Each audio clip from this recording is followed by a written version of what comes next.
Je suis avec un des organisateurs du Forum Africa, Madame Gerba de Géram Communication. Bonjour. Bonjour. Comment se porte à ce jour le Forum Africa? Très bien. On est très satisfait de la grande participation des entreprises canadiennes à cet événement ainsi que des pays africains. La grande nouveauté d'ailleurs cette année, c'est qu'on a reçu des participants qui venaient de Hong Kong, de Singapour, et puis de nouveaux pays africains aussi comme le Rwanda, l'île Maurice. Donc ça, c'est vraiment des éléments tout à fait nouveaux pour ce forum. Vous avez une autre nouveauté, guichet fermé? Oui, pour la première fois depuis 2003, on joue vraiment à guichet fermé ce forum. C'est la première fois en tout cas qu'on se retrouve avec toutes les journées pleines où on est obligé de dire aux gens qui appellent il n'y a plus de place. Et c'est un sentiment tout à fait extraordinaire et agréable qu'on éprouve d'avoir atteint ces niveaux-là aujourd'hui au niveau du forum. On est fiers, on est contents. Et comment est-ce qu'on peut dire que le forum a évolué parce que vous êtes là depuis le début, depuis 2003? Le forum a évolué de différentes manières. Vous savez, au début, c'était d'abord un forum essentiellement francophone. Il n'y avait que ceux qui parlaient la langue française qui participaient au forum. Petit à petit, le forum a été élargi à des participants anglophones. C'est pour ça que vous voyez aujourd'hui, pendant le forum, on offre un interprétariat en anglais. Donc les gens qui viennent des pays anglophones n'ont aucun problème à participer au forum et vice-versa. Donc au niveau de la langue, le forum a évolué. Et le forum s'est aussi beaucoup internationalisé. Parce qu'au début, le forum, c'était essentiellement le Canada et quelques pays africains. Aujourd'hui, nous avons des participants qui viennent des États-Unis, dont le forum devient vraiment un forum nord-américain.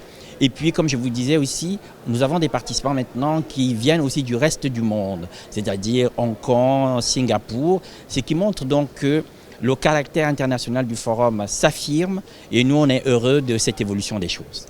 Et c'est quoi les avantages aux partenaires, aux investisseurs de venir se présenter au Forum Africa? Je pense que le principal avantage, c'est de pouvoir rencontrer directement des hommes d'affaires de qualité qui viennent d'Afrique ou d'ailleurs. C'est-à-dire qu'au lieu d'avoir à faire un voyage, de parcourir un certain nombre de pays en Afrique, tout de suite ici, on réunit sous le même toit des gens qui viennent de différents pays, des entreprises extrêmement diverses, qui sont là pendant quelques jours pour rencontrer des entreprises canadiennes et pour faire affaire avec ces entreprises. Et ce qu'il y a d'extraordinaire, c'est que pour les entreprises canadiennes, ça ne coûte pas grand-chose puisqu'on leur offre comme sur un plateau d'argent toutes ces entreprises qui viennent d'ailleurs. Donc vraiment, il faut en profiter. Plusieurs opportunités. Et quand on parle d'opportunités dans le passé, je pense que vous en avez eu beaucoup, constaté beaucoup. Lesquelles sont-ils? Est-ce qu'on pourrait découvrir?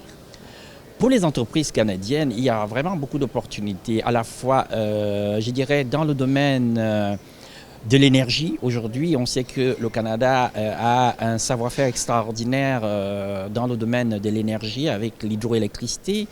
On sait que le Canada a un savoir-faire dans le domaine du génie civil avec des entreprises comme SNC-Lavalin qui font déjà affaire en Afrique.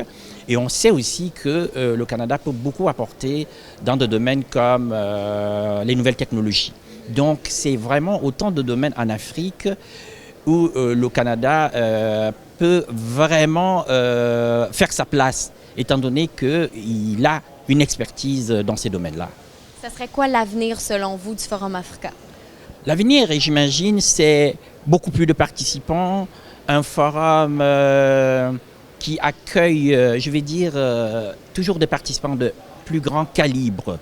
Je signale que pour la première fois, nous accueillons comme conférencier cette année le Premier ministre du Québec. Et pourquoi pas demain, le Premier ministre du Canada au Forum Africa. Ça serait bon, une belle opportunité à aller chercher.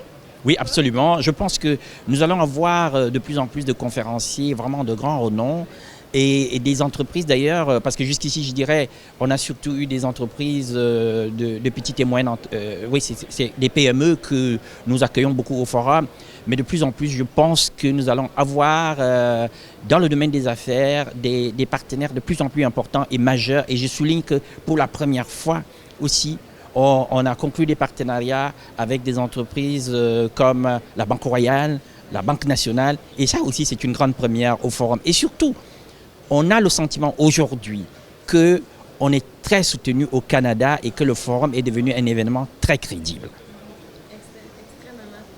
Et vous avez choisi cette année d'avoir comme pays vedette le Sénégal. Pour quelles raisons avez-vous choisi de prioriser ce pays?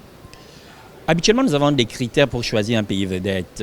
Bon, habituellement, il faut que le pays soit un pays stable, où les entreprises canadiennes peuvent aller faire des affaires.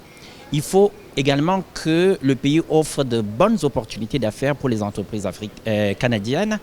Et il faut surtout que ce pays-là soit perçu du côté canadien comme un pays prospère. Par exemple, le Sénégal fait partie d'un plan, parce que le Canada a adopté un plan de coopération avec un certain nombre de pays africains phares, et le Sénégal fait partie de ces pays phares en Afrique.